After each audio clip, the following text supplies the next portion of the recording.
Hello parents, आज मैं आपसे डिस्कस करने जा रही हूँ सेंसरी प्रोसेसिंग डिसऑर्डर के बारे में, जो कि हमारे स्पेशल बच्चों में बहुत ही कॉमन होता है। खासकर ऑटिज़म के बच्चों को बहुत प्रॉब्लम्स फेस करनी पड़ती हैं एसपीडी की वजह से।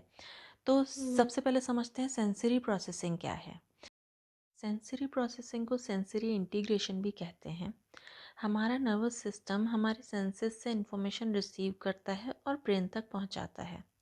ब्रेन की इसी इन्फॉर्मेशन को रिसीव करने, ऑर्गेनाइज करने और सारे सेंस ऑर्गन से एक ही टाइम में बहुत सारी इन्फॉर्मेशन के कंटिन्यूस फ्लो को मैनेज करने की एबिलिटी को ही हम सेंसरी प्रोसेसिंग कहते हैं। ये सारे काम हमारा ब्रेन कुछ ही सेकंड्स में करता है और ये 24 घंटे चलने वाला प्रोसेस होता है। ज़्यादातर लोग जानते हैं कि हमारी बॉडी में 5 ही सेंस ऑर्गन्स होते हैं, बट मैं यहाँ पर दो बहुत ही इंपॉर्टेंट सेंस ऑर्गन्स के बारे में डिस्कस करूँगी, जिनमें से एक है प्रोप्रियोसेप्टिव सिस्टम। ये सिस्टम हमें स्पेस में हमारी बॉडी की पोजीशन के बारे में बताता है। इस सिस्टम के रिसेप्टर्स हमारे जॉइंट्स और मसल्स में होते हैं और हमारे मसल और जॉइंट्स की इंफॉर्मेशन को ब्रेन तक पहुंचाते हैं। हमारी बॉडी को अपनी पोजीशन का पता इसी सिस्टम के थ्रू लगता है। अगर हम अपनी आंखों का यूज़ ना भी करें तो हमको अपनी बॉडी की नॉलेज होती है। जैसे आप अपनी आंखें बंद कर लें और कोई आया आपकी फिंगर को आप साइड या डाउन साइड मूव करे, तो आपको बिना आंखों से देखे भी पता हो जाएगा कि आपकी उंगली किस डायरेक्शन में है, ऊपर के डायरेक्शन में है या नीचे की डायरेक्शन में है। हमारा प्रोप्रियोसेप्टिव सिस्टम ही ब्रेन तक ये इन्फॉर्मेशन पहुंचाता है। यही हमको बताता है कि हमारे जॉइंट्स की पोजीशन क्या है, हमको कितना फोर्स लगाना है और कहाँ लगाना है, या फिर हमारी मसल्स को कितना एफर्ट लगाना है किसी काम को करने के लिए। जैसे अगर हम एक पानी का ग्लास ले जा रहे हैं तो हमारा प्रोप्रियोसेप्टिव सिस्टम हमको गाइड करेगा कि हमको कितना फोर्स लगाना है। तो नेक्स्ट हमारा एडिशनल सेंस है वेस्टिबुलर सिस्टम, जो ग्रेविटेशनल फोर्स में मूवमेंट को डिटेक्ट करता है। ये सेंस हमें बैलेंसिंग में हेल्प करता है। इसके रिसेप्टर्स हमारे इनर ईयर में प्रेजेंट होते हैं। हमारा वेस्टिबुलर सिस्टम हमारे हेड की पोजीशन के बारे में हमारे ब्रेन को इन्फॉर्म करता है। ये हमारी मूवमेंट, स्पीड, डायरेक्शन के कम या बढ़ने का इन्फॉर्मेशन हमारे ब्रेन तक पहुंचाता है।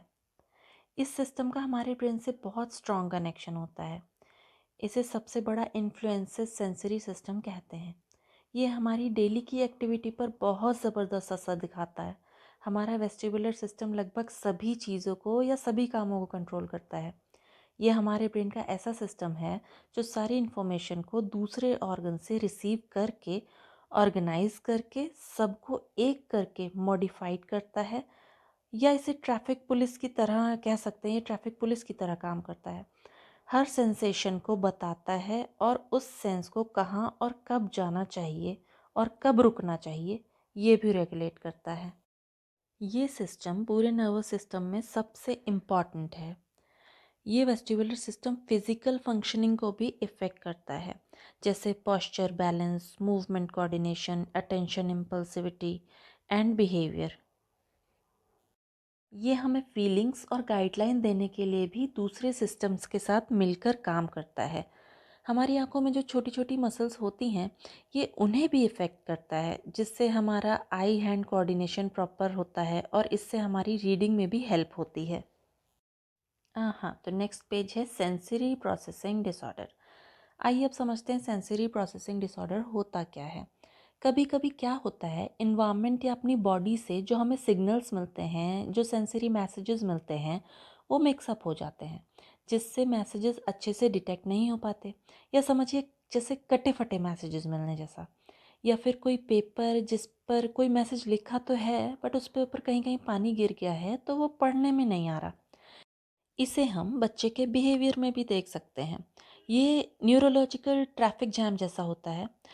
ब्रेन में ऐसे सिग्नल्स आते हैं कि चारों तरफ से बहुत सारी हॉर्न की आवाज़ें आ रही हैं, गाड़ियाँ दौड़ रही हैं। ऐसी फीलिंग आती है बच्चे को कि वहाँ से वो भाग जाए। वो जो सारे सिग्नल्स होते हैं बॉडी के या एनवायरनमेंट के, वो समझ ही नहीं पाता। इसी डिसऑर्डर की वजह से ब्रेन के कुछ पार्ट्स ऐसी इन्फॉर्मेशन को रिसीव नहीं कर पाते जो ब्रेन को समझना बहुत ज़रूरी होता है। इसी कारण ही सीवीआईटी का स्पेक्ट्रम बनता है। इसका मतलब है हर बच्चे को अलग तरह के प्रॉब्लम्स होते हैं सेंसरी से रिलेटेड। एसपीडी केवल एक सेंस को इफेक्ट नहीं करता है, जैसे जैसे केवल टच को किया या मूवमेंट को ही इफ़ेक्ट किया, या वो एक से ज़्यादा को भी इफ़ेक्ट कर सकता है। जैसे कोई ओवर रिस्पॉन्सिव हो सकता है टच के लिए, क्लोथिंग के लिए, फिज़िकल कांटेक्ट या टैक्टाइल के लिए। कोई अंडर रिस्पॉन्सिव हो सकता है या कोई रिएक्ट ना भी करे स्टिमुली की तरफ, जैसे दर्द या बहुत ठंड या बहुत गर्म, इसका कोई भी रिस्पॉन्स ही ना दे, स्लो रिस्पॉन्स देगा। तो बच्चा या तो ओवर रिस्पॉन्स देगा या अंडर रिस्पॉन्स देगा, या बच्चे में सेंसरी सीकिंग बिहेवियर होगा। सेंसरी सीकिंग मतलब वो कहीं ना कहीं से अपने सेंसेस को काम डाउन कर लेगा। तो अब मैं डिस्क्राइब करूँगी हर सेंस की डिसफंक्शनिंग को। बच्चों को जब अंडरस्टैंडिंग डेवलप करनी होती है तो वो ऐसा अजीब बिहेवियर क्यों करते हैं। तो हम टच या टेक्टाइल सिस्टम से स्टार्ट करेंगे। ओवर रिस्पॉन्सिव किड्स क्या करते हैं, जिन्हें इन्हें मेसी प्ले पसंद नहीं होता है, ग्लू और वाटर कलर पेंटिंग वगैरह इनको नहीं पसंद होती है। और इसमें फ़ाइट एंड फ्लाइट मोड कह सकते हैं। फ़ाइट मीन्स या तो वो उस चीज़ को फेस करते हैं, और फ्लाइट मीन्स या तो वो वहाँ से चले जाते हैं, बचते हैं इन सब चीज़ों से। ये बच्चे डरे हुए या फिर एग्रेसिव हो सकते हैं। वो किसी फ्रेंड या भाई बहन के पास नहीं खड़े होते। छोटी छोटी चोट लग जाती है तो ओवर रिएक्ट करते हैं। सॉक्स या कपड़ों से परेशान हो जाते हैं, टैग्स रहते हैं जो कपड़ों में, उनसे परेशान हो जाते हैं। नंगे पैर ये घास या रेत पे नहीं चलते। इन बच्चों में टो वॉकिंग भी हो सकती है। नेक्स्ट है अंडर रिस्पॉन्सिव। टैक्टाइल के लिए जो बच्चे अंडर रिस्पॉन्सिव होते हैं, ये बच्चे टच करना पसंद करते हैं, सब कुछ टच करते हैं, सबको टच करते हैं। इनको चोट भी लग जाए तो बहुत ज़्यादा इनको फ़र्क नहीं पड़ता है, कट लग जाए, जल जाए, कुछ भी होता है थोड़ी देर बताएंगे या फिर उसको थोड़ी देर में भूल जाएंगे। पेन की भी कोई ख़ास कंप्लेंट नहीं होती कि मुझे पेन हो रहा है।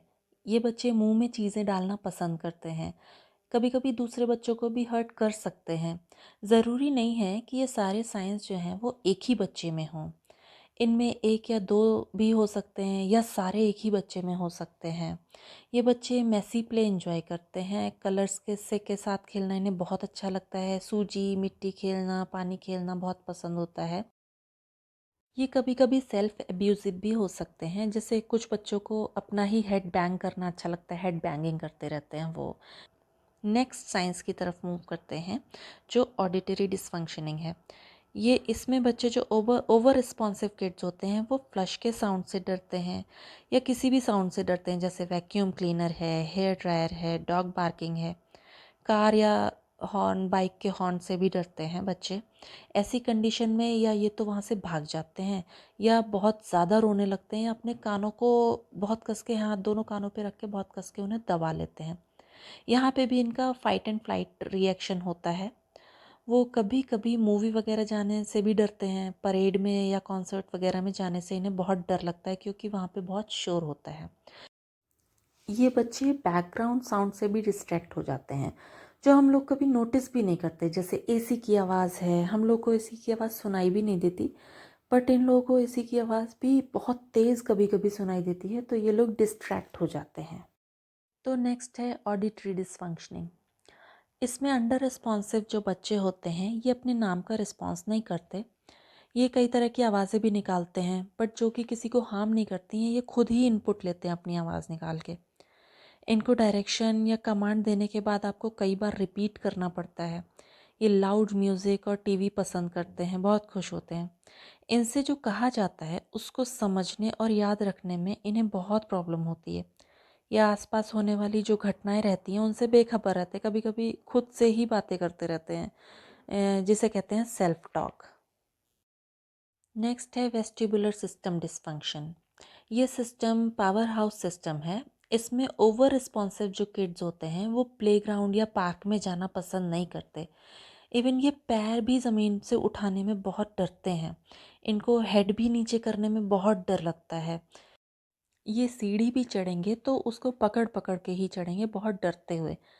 इनका बैलेंस बहुत ख़राब होता है। ये बहुत आलसी टाइप के, मतलब क्लमजी से होते हैं। ये बहुत डरते हैं। ये जिस भी बड़े पर ट्रस्ट करते हैं जैसे उसी को चिपके रहते हैं। ये ऐसे खेल खेलना या काम करना पसंद करते हैं जिसमें ज़्यादा चलना ना पड़े, बैठे रहें। बहुत धीरे धीरे मूव करते हैं, बहुत ध्यान से चलते हैं। ये बिल्कुल भी रिस्क नहीं लेते। ये बहुत वीक दिखते हैं और जहाँ बैठे हैं वहाँ बैठे रहते हैं, हैंड्स को रख के अपना हेड हैंड पे रेस्ट कर लेते हैं। आइए अब बात करते हैं अंडर रिस्पॉन्सिव बच्चों की। ये बच्चे हमेशा मूव करते रहते हैं, ये हर जगह बैठ नहीं सकते, ये फास्ट मूवमेंट करते हैं, इनको स्पिनिंग बहुत पसंद होती है।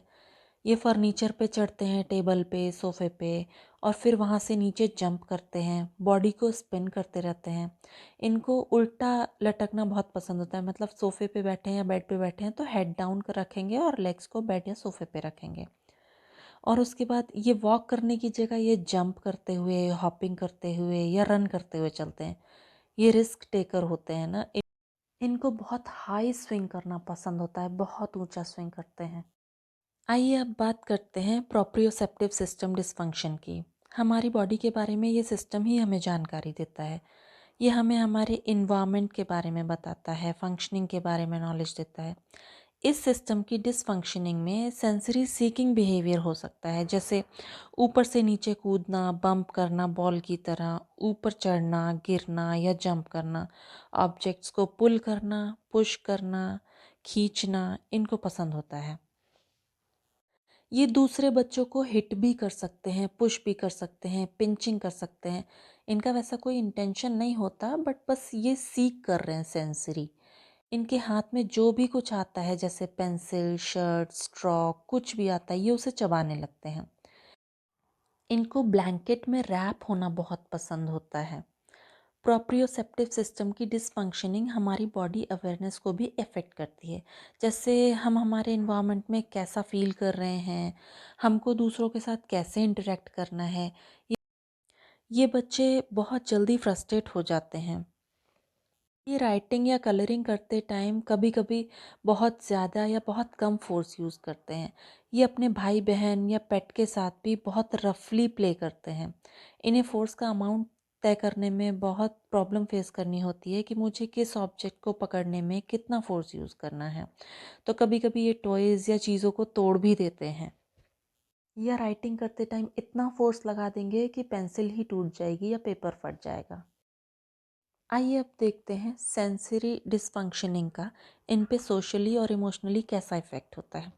जब हम ये सारे डिसफंक्शन को कंबाइन करते हैं तो ये देखते हैं कि बच्चे पर सोशली और इमोशनली बहुत ज़्यादा इफ़ेक्ट होता है। इन्हें अपने दोस्तों से बात करने में बहुत प्रॉब्लम होती है और कभी कभी बहुत ज़्यादा टेंट्रम थ्रो कर देते हैं, क्योंकि जब ये पेन में होते हैं, ना अपनी बात समझा पा रहे हैं, ना आपकी बात ये समझ रहे हैं, तो ये ऐसा करने लगते हैं, बहुत जल्दी रोने लगते हैं। कई सारे बिहेवियर्स भी आ जाते हैं इनमें, और इनके रूटीन में भी जब आप चेंज करेंगे तो देखेंगे कि इनको बहुत प्रॉब्लम होती है, अपनी जगह भी चेंज नहीं कर पाते जल्दी। अब इससे क्या होता है, बाकी लोगों को बच्चे की नीड, इमोशंस और बिहेवियर समझने में बहुत प्रॉब्लम होती है। ये बच्चे बहुत जल्दी हेल्पलेस हो जाते हैं, मेल्ट डाउन हो जाते हैं। इनको हमारे इमोशनल सपोर्ट की बहुत ज़्यादा ज़रूरत होती है, और उतने ही प्यार की भी।